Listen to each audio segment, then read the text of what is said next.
Hi folks, it's John Nizman from lastchanceautorestore.com, and today we're standing in front of or with this Chev big block engine. This is a 409 motor. It's a 1965, but it's in a 1958 Impala. So basically what I'd like to do is cut away and just share with you this. We have a little bit of a slideshow showing how we got to this point. So I'll just share with you the slideshow now, and we'll be back to discuss what we found.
Okay, so now that you've seen the pictures up to this point, I don't know if you can tell really in the photos without me pointing it out, but what we had noticed, so this engine, our client shared with us, has roughly 1,000 miles on it. Now, with 1,000, and they weren't a hard 1,000 miles that were put on, but there's a few things that we noticed and we didn't really like, and you can probably go back a little bit in part of the slideshow. There wasn't a lot of attention to detail in terms of the engine. It was kind of sprayed, but it looked like it was sprayed over top of a lot of grease and grime and residue. Not only that, but we had noticed some kind of scary things or things that we didn't really like. And in the photos, you can see where the head gaskets, they were leaking on both the front and rear section of the engine block on both sides. So it had some bleeding and some staining down the sides. So we suspected that it was one of two things. It was either a faulty head gasket or someone reused the old head bolts. And if you use the old head bolts, and we don't know how many times this engine is being rebuilt, the head bolts themselves will actually stretch. So whenever they're rebuilding the engine, they torque the head bolts down. You think they're torqued to the proper spec, but those bolts should be replaced. So we noted the head gasket was leaking, and a few other things that we didn't like is it didn't have a proper gasket set. So essentially almost every part of this engine, whether it was the sides or the front or the water pump or the timing cover, it all had a different type of caulking, whether it was the copper colored caulking or the blue stuff. So we really didn't like the way the engine was sealed, and it wasn't really sealed properly. And then thank goodness that we did kind of open the engine up and take a look, because we found a couple disturbing things, but not life-threatening at this point. So essentially what we've done is we have properly cleaned and stripped the engine block, and we have it on this stand, and now obviously it's flipped the other way, but we removed the damaged oil pan. We thoroughly cleaned the inside. There was no filings or anything underneath, and everything is fairly fresh in terms of the internals. And then the outside, I think the camera can probably pick it up. We now have it all degreased and cleaned, and then we have it painted the proper Chevy orange color. And then you can see the detail along the back. It's all nice and degreased and clean. In the back, it was all just chunks of grease that we're able to scrape off with our fingers. So we've wire brushed everything, cleaned it all, and you can clearly see now we have all fresh paint, and you can read your date code here on the back of the engine, the first month of 1965, and then we have the cast number, and there's lots of other information that you can clearly read on the engine block. So we like what we see at this point.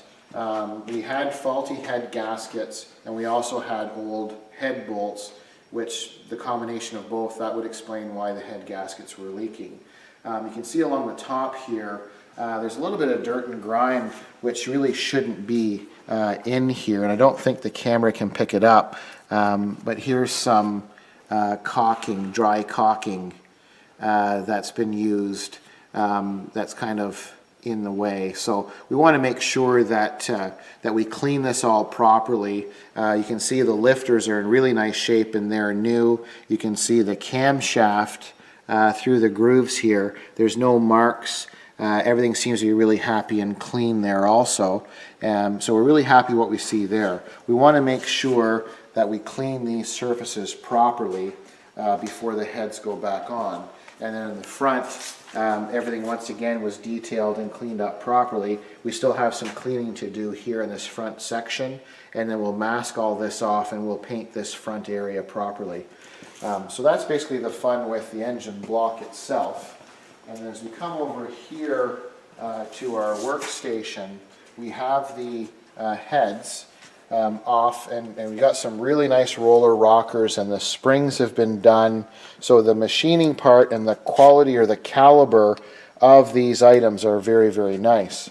However, lack of detail, and here's perfect example. So on our intake side, you can see this goo, and that's all caulking, and you can see where once the heat and the oil hits it, it doesn't really do much. So there wasn't any gaskets here. It was just this goopy gasket material, which is quite discouraging. You see how easily that's just kind of, I think the camera can pick that up. So we want to make sure that all of this is cleaned. Like, this is just terrible in my opinion. It's just nasty. So we'll get rid of all this goop and goo, because we want to rely on proper gaskets. And Felpro Rake's a really nice set for this 409. The other thing that we noticed on these heads, and I don't think we can show you because we cleaned most of it out, but the bottom side, these will all be cleaned up. The valves are quite clean. It hasn't been running very efficiently because you can see there's quite a bit of carbon buildup, and for 1,000 miles it really shouldn't be that carboned, so we'll make sure that everything is tuned properly. One of the most discouraging things that we discovered on this 409 engine, when we have, these are a custom push rod, and they're competition cam push rods, and they're very specific because of the machining that was done on this engine. Now, whoever it was that assembled this engine for our client, when they set the push rods in, there wasn't enough clearance through the heads. And what we discovered when we removed the intake and we went to pull the head off, we noticed there was a lot of metal filings. And whenever you see metal filings, you always get really nervous.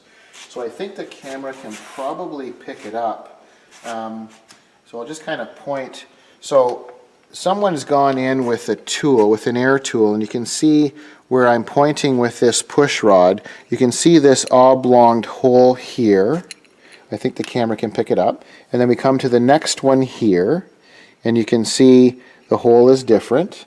And then we come to this one, and then over here. Now every one of them is different, but someone's gone in, and I think the camera can pick up on it. Someone's gone in with an air tool and re-grooved the cast to try to create clearance on these push rods.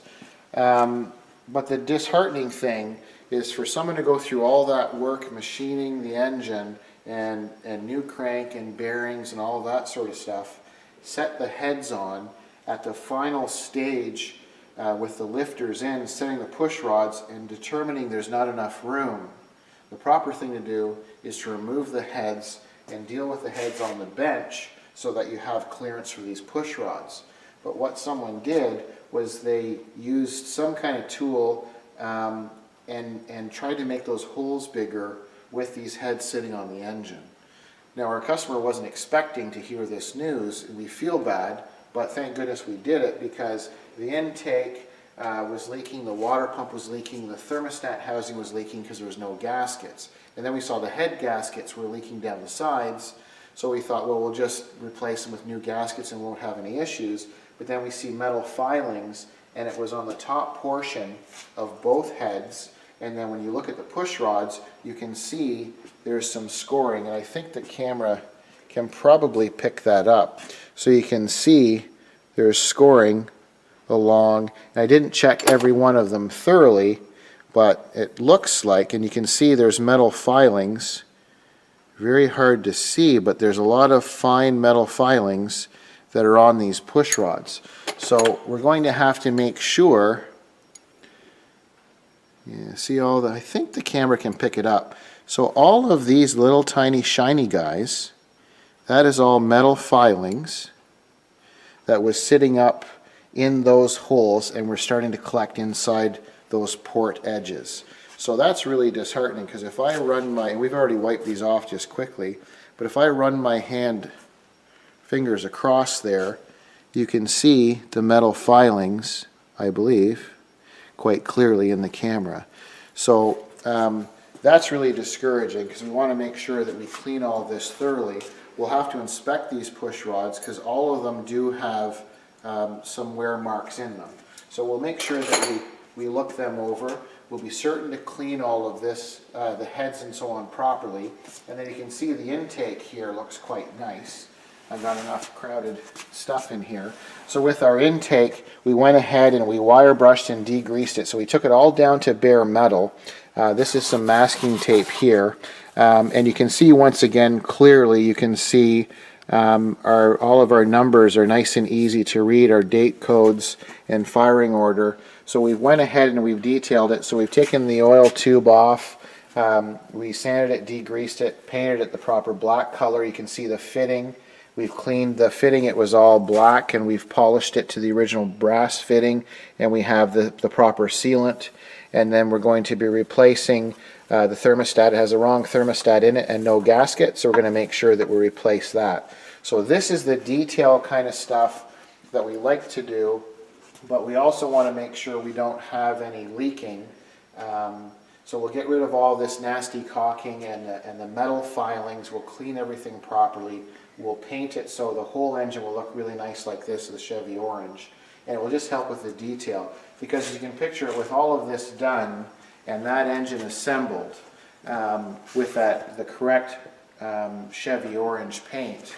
And then it's going to be a nice contrast, because when we have that engine set into the totally rebuilt chassis, when you have the nice shiny black chassis, you have the correct transmission painted, the cast color. Once that's installed in that chassis, it's going to be quite a smart looking car. And that's just the chassis and drive line, and then we're quite excited about the body being a 58 Impala. So thank you very much for watching. I'm John from lastchanceautorestore.com.